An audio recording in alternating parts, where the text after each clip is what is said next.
بسم اللہ الرحمن الرحیم۔ محترم ناظرین، امید ہے کہ آپ خیریت سے ہوں گے۔ ایک چھوٹا سا میسیج دینا تھا۔ اگر آپ کو کوئی محبت کرنے والا خط بھیجے اور آپ وہ خط ریسیو کریں، اس کو خوشبو لگائیں اور سنبھال کے رکھیں، دوبارہ خط بھیجے، آپ اس کو کھولنے کی بجائے اس کو محفوظ کرتے رہیں، اس کو خوشبو لگا کر اچھی طرح سنبھالتے رہیں اور اس کے اندر جو لکھا ہے وہ نہ پڑھتے رہیں، تو بھیجنے والے کو کیا محسوس ہوگا، وہ کیا فیل کرے گا۔ قرآن پاک رب تعالیٰ کی طرف سے ہمیں دیا ہوا ایک انعام، ایک تحفہ ہے۔ قرآن پاک کا مقصد کیا ہے؟ رب تعالیٰ نے فرمایا کہ ہم نے قرآن پاک کو نازل کیا لعلکم تعقلون، تاکہ تم اس کو سمجھو، تاکہ تم اس سے درس حاصل کرو، تاکہ تم اس سے اپنی زندگی گزارنے کے سلیقے سیکھو۔ لیکن ہم نے قرآن پاک کے ساتھ کیا کیا؟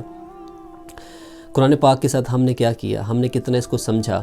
قرآن پاک کا مقصد یہ نہیں تھا کہ ہم صرف اور صرف اس کی تلاوت کریں۔ تلاوت کرنا بہت بڑی سعادت ہے، اس کا بھی ثواب ہے، لیکن قرآن پاک میں رب تعالیٰ نے کہا کیا ہے؟ قرآن پاک تو ہماری روح کی تسکین کا باعث ہے، قرآن پاک تو ہماری زندگی کے سارے شعبہ جات کے لیے رہنمائی ہے، لیکن ہم میں اس سے کبھی رہنمائی حاصل نہیں کی۔ اب رمضان شروع ہے، لوگ ایک دوسرے کو میسیجز بھیج رہے ہیں کہ میں نے 4 سپارے ختم کر لیے، میں نے پورا قرآن پاک ختم کر لیا۔ بہت بڑی سعادت کی بات ہے، اللہ تعالیٰ قرآن پاک پڑھنے کی توفیق دے دے اور صحیح تلفظ کے ساتھ پڑھنے کی توفیق دے دی، یہ بہت بڑی سعادت ہے۔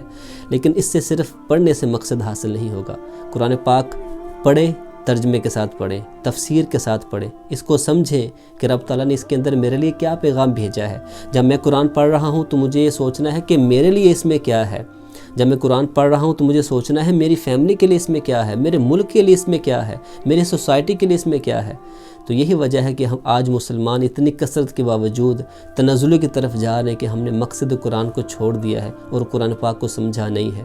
تو میرا یہ پیغام ہے کہ رمضان کا مہینہ ہے، قرآن پاک کو ترجمے اور تفسیر کے ساتھ پڑھیں، اس کو سمجھ کے پڑھیں، اس کو اللہ تعالیٰ کا کلام سمجھ کے پڑھیں کہ اللہ تعالیٰ ہم سے کیا فرمانا چاہ رہا ہے، اور پھر اس پر عمل کرنے کی کوشش کریں۔ دیکھیے گا زندگیاں تبدیل ہوں گی، دیکھیے گا کہ اللہ عز و جل کرم فرمائے گا اور ہمارے حالات بدلیں گے۔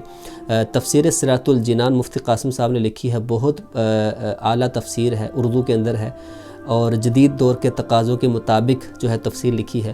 آپ اس کی ایپ بھی ڈاؤن لوڈ کریں، دعوت اسلامی کی جو آئی ٹی ہے، اگر آپ اپنے پلے سٹور پہ جائیں، وہاں پر یہ تفسیر ہے، ایپ اس کی ڈاؤن لوڈ کریں، اپنے موبائل پہ رکھیں اور اس کو کم از کم 3 آیات روزانہ ترجمے اور تفسیر کے ساتھ سمجھ کر پڑھیں۔ اللہ تعالیٰ ہمیں عمل کی توفیق عطا فرمائے۔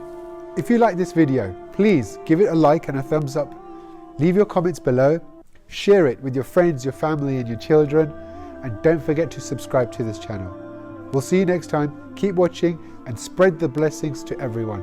Assalamu alaikum wa rahmatullahi wa barakatuh.